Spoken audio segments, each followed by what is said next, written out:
And listen, guys, this Beast thing is just getting out of control at this point, man. He's going back and he's deleting a lot of things. He's getting the lawyers involved. The timing of him going back and deleting all of these tweets, deleting some YouTube content is a little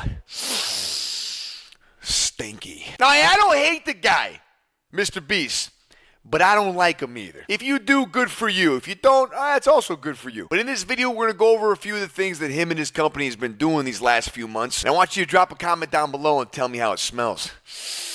And if you like the video, don't forget to like the video, man. And enjoy it. I'll look for you guys tomorrow. Take care of yourself. Take care of each other. Peace and love, baby. YouTube chat, we are back from Nashville, probably one of the more beautiful places I've ever been to in the States. Incredible time with the family. We're getting into a video here. Mr. Beast being a little stinky. Let's open it up. Come on. All right. Come on! It all, so I'm just going to jump right in. It is my opinion that Miss you guys, man. Mr. Beast team is engaging in a deliberate cover-up, rather than respond on merit or substance to virtually any of the business allegations regarding predatory practices, child exploitation, illegal lotteries, or rigging competitions. These are my opinions based on evidence and behavior I'm witnessing. However, when you go through and see all of it as one cohesive picture, it gets pretty damning. I'll start with background. Mr. Beast, the world's largest YouTuber, has been facing criticism and scrutiny over what seem to be three developing situations. First, a former employee named Chris Tyson was engaging in wildly inappropriate behavior on a Discord server with minors present, which led to a massive trove of messages being leaked online, which are extremely damaging to the credibility and reputation of the entire company. Second, a former employee, going by the screen name Dogpack404, released a nearly hour-long video about illegal lotteries, underage gambling, and rigging of competitions, which got about 8 million views and counting so far. And third, on the set of Beast Games, which is a $100 million game show production funded by Amazon.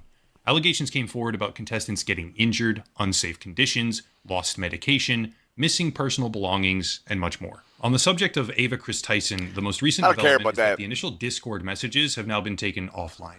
Previously hosted on GitHub, the messages are just no longer available, with widespread speculation about why exactly they've been deleted. Obviously, nothing on the internet ever fully disappears. The leaked messages are still available in a variety of other locations, but the primary place, that is the initial platform where they were hosted originally, has taken them down. I don't know if this was because of Mr. Beast, his team, or his overly aggressive legal representation, which I'll discuss in just a minute here, but whatever the reason, they're gone. Next are the allegations of illegal lotteries, predatory business practices, and rigging competitions.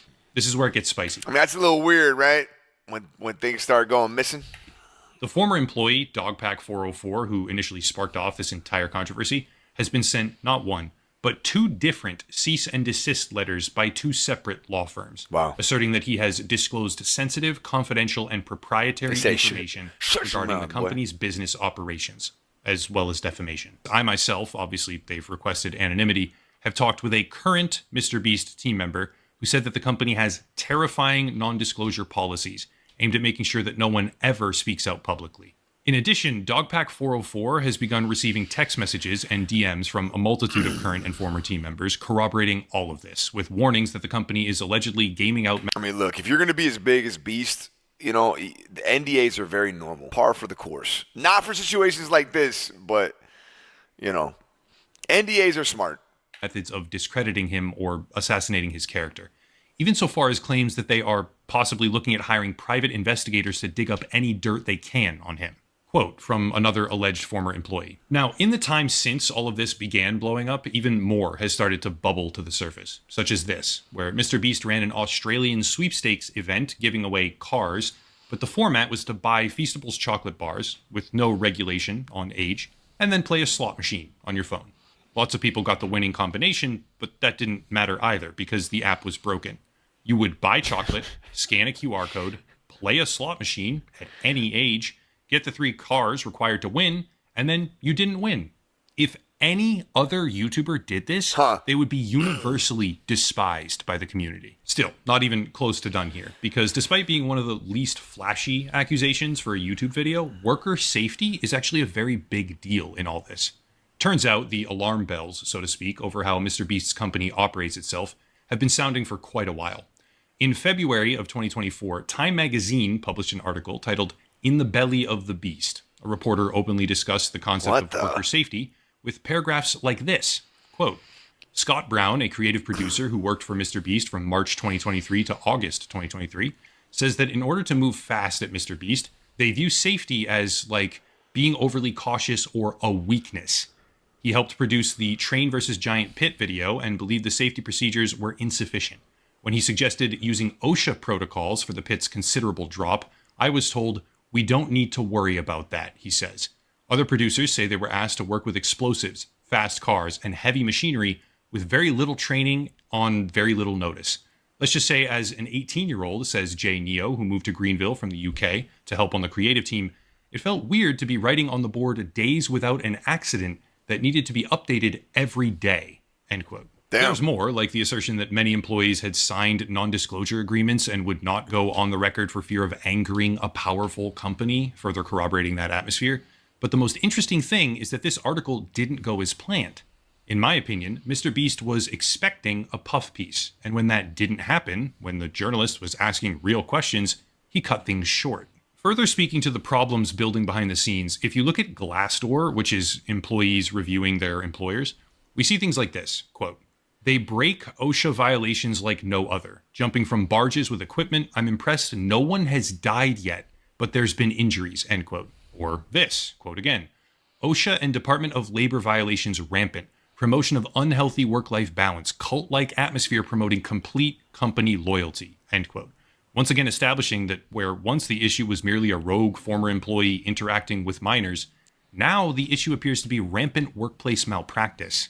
Next, however, is a keystone issue that seems to be ramping up even more, and that is What's the this guy Amazon doing? Prime-sanctioned Is he running the Hunger Beast Games? reality show that is being filmed right now. What's in funny is Las I think he Vegas. did a Soon to be video like switching that. over I to mean, I don't- Canada. Remember that part. For the past couple Yeah, of a lot of weeks, people various angry. outlets, including Vital Vegas, whom I believe was the first outlet to report on this, have been exposing the terrible conditions of that show. But on social media, a woman named Rosanna Pansino has been leading the charge, talking about not this injuries, girl, man. contestants being offered money to sign away their litigation rights afterwards, and Don't play other this horrifying 5-minute video. revelations I ain't doing in general. this. I ain't doing it. However, she's not alone. And these are not just random anonymous messages anymore, because the New York Times has now come out with their own piece, which not only corroborates her accusations and prior media pieces from Las Vegas, Willing to but die also for expands Mr. on Beast it. and 5 Contains million. details about how some contestants were carried out on stretchers, some were vomiting, passing out, there were broken bones, seizures, or they were getting evacuated to the hospital. Contestants weren't being fed properly, and yet the camera crew was going around to contestants and giving them Feastables. Look, this point he's making, is this the whole thing? You know, these contestants might be soft. What's up, man? You know? No, I'm kidding. But, I mean, he's running big game shows for a lot of money. Obviously, things are going to get a little bit spicy. But, yeah, it seems like a lot of people are getting hurt. Going to the hospital and shit? And filming them praising the candy. Think about that. They were kinda basically great. starving contestants, whether kinda deliberate or negligent, and then giving them Mr. Beast's chocolate bars, and filming them eating and praising the candy. It sounds kinda like a sick Meat fuck is Canyon this guy? episode. They or were something. serving food to people that were allergic Are you to hungry? that food, and after many contestants Here's a were chocolate eliminated bar. in brutally violent ways, they were given $1,000 to compensate. Make sure Except, you eat it. The no, whole thing. They weren't. Smile. Because when the cameras turned off, Enjoy they had it. to give it back. And they were told that the real payment would arrive later. Some of them have yet to receive that payment. It's hard for me to articulate weird. just how disgusting and predatory this company seems. Lastly, way down at the bottom, quote, we are grateful that virtually all of the I don't hate Mr. Beast, but the guy that makes this video definitely does. No cap. those invited to Toronto I don't like the guy, and I think he's weird, man. But I don't hate him. for our next production have enthusiastically accepted our invitation, from a Mr. Beast spokesperson, after they meekly tried to deny most of these issues and preserve the Amazon $100 million cash pipeline to produce this disgusting game show. All of this very obviously corroborates prior allegations and paints a picture of extreme and abhorrent conditions. But remember that influencer that we just talked about, Rosanna Pansino? Yeah, if you go to her TikTok boy. video describing these problems, everything seems fine. But if you VPN yourself over to Toronto, the location of the next Beast Games, the video is blocked. I can't say for certain why, but something I can say for certain is that the live stream VODs of his merchandise events, where they very clearly seem to be running illegal lotteries, have been directly pulled down after the accusations came out. These were only fragments, by the way, because pretty much everything having to do with those streams had been scrubbed beforehand as one of the only content types that Mr. Beast will create, upload, and then remove. Almost like his company doesn't want a public record. Put it all together. The Discord leaks showing predatory behavior against a minor of his former employee get taken down. Multiple cease and desist letters get sent to another former employee who is calling out predatory business behavior. The company has a long-standing, abundantly corroborated reputation of extremely aggressive non-disclosure practices, and now videos criticizing their unsafe game show conditions are being suspended across the world on social media. In the background, clips of their behavior are getting deleted, and all of this is happening as a trifecta of problems come to light, showcasing how the world's largest and most generous social media influencer just doesn't deserve the praise. Guys is not like him. If I were tasked with finding a single word to describe all of this, I would say wholeheartedly, cover up. Final words. This is not how you respond to your predatory media empire falling apart. All right. I mean, look. That was a lot because the guy clearly doesn't like him. I mean, okay, look, I don't like what this dude is doing either, Beast, okay? And I think that he's very weird and very strange, and there's a lot there. I definitely don't think that he's the guy that he portrays himself to be in a lot of the YouTube content. Man, my shirt covered. And hey, this is what happens when we live